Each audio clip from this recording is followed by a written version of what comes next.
রবীন্দ্রনাথ ঠাকুরের বাসায় বড় বড় কবিদের আড্ডা হচ্ছে। আমি সেখানে সবার জন্য চা বানিয়ে নিয়ে গেলাম।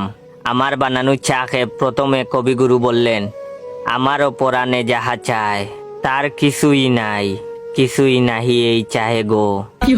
এটা শুনে বিদ্রোহী কবি কাজী নজরুল ইসলাম লাফ দিয়ে উঠে বললেন, আমি বিদ্রোহী রণক্লান্ত, আমি সেই দিন হব শান্ত, যদি ভালো করে কেউ চা বানিয়ে আনতো।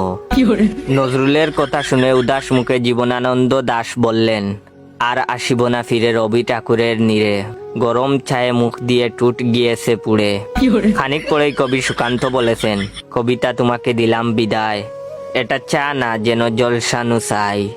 হেলাল হাফিজ তখন গুমড়ে বললেন, নষ্ট পাতির সস্তা চায়ে মুখ হয়েছে তিতা, কষ্ট চেপে নষ্ট চায়ে মুখ দিয়েছে কিটা। রুদ্র মোহাম্মদ শহীদুল্লাহ নরম কণ্ঠে বললেন, ভালো আছি ভালো থেকো, চায়েতে চিনি বেশি মেখো। তা শুনে কবির নির্মূলেন্দ্র গুণ বললেন, আমি হয়তো মানুষ না, মানুষ হলে এমন চায়ে চুমুক দিতাম না। পরিশেষে রবীন্দ্রনাথ অসহায় চোখে বৃষ্টির পানে তাকিয়ে বললেন, ওরে ওরে অদম, ওরে কাঁচা, ভালো করে চা বানিয়ে আমাকে তুই বাঁচা।